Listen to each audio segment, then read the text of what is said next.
I've had my Tormek for a while now, and I've discovered a few tips and tricks that can help others as they've helped me in getting the most out of your Tormek sharpening system.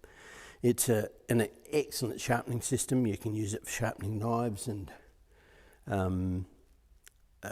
all sorts of woodworking tools, carving gouges, plane blades, chisels. You can even sharpen drill bits and planer blades with it. There are many jigs you can get for it to assist with the with sharpening of your various tools and sharp edges, and it does an excellent job. And the tip today is regarding the drive wheel. Now the drive wheel is inside here, and I've got extra honing wheels here, but normally you'd just take this, sits on there, normally you'd take that off and you'd take the honing wheel off, and here's your drive wheel. Now the way the drive wheel works is it rotates. I'll turn it on, you can see which way it rotates, this way, and as you put more load on it, you can see this motor spindle moves downwards, and that forces the motor spindle into the drive wheel and increases the torque on the drive wheel, and that depends on a certain amount of friction between the drive wheel and the motor spindle. One of the problems which occurs with older machines, and I bought this second hand, and I think this machine was quite a few years old when I bought it, I mustn't contaminate it, a few years old when I bought it, and this wheel was glazed over. Now in the Tormek instructions, and there's a Tormek YouTube video site which I'll link in down below, and that has a number of really good instructional videos on using a Tormek system. And they say that if your wheel does become glazed, then use some sandpaper to roughen the wheel up and take the glazing off, and it'll extend the life of this drive wheel. There's no need to replace it unless it becomes cracked or damaged in any way. You just roughen it up. Now rubber over the years can become harder and can eventually crack, and if that happens, obviously you'll need to replace it. But if it's still in good condition, and this is still in good condition, you can see there's flexibility in the rubber still, it's perfectly good and it will work perfectly well. But if it does become glazed, there are things you can do to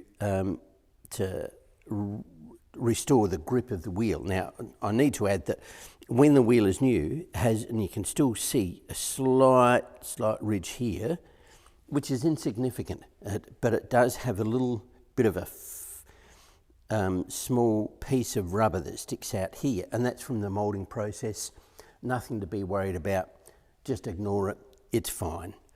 But there are a couple of things you can do. You can use sandpaper to fix the glazing, but I found that sandpaper didn't really work for me, and it was still slipping and not gripping properly and pulling the motor back into the wheel.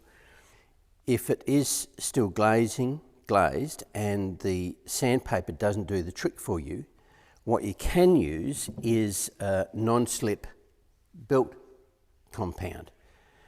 I discovered this many years ago and have been using it on V-belts many times over the years, but the original compound I had I can't find, so I went out and bought this, and it's only about, I think this was $12 at the local automotive store, and all you need to do is just spray it. I won't do it because it's already been prepared, but you just spray a little bit on the wheel, you set it running, you go spray, just a tiny bit, and you'll notice it forms a light coating on the wheel.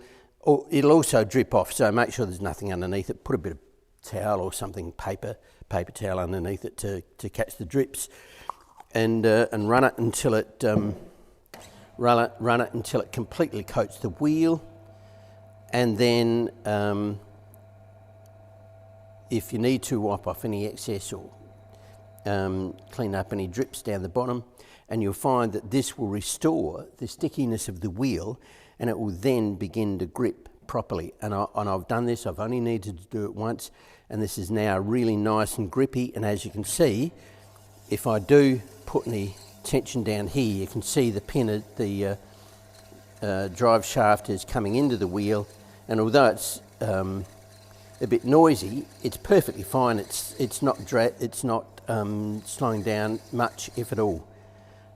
So it's completely restored the wheel. So that's my Tormek tip for today, and I hope it helps.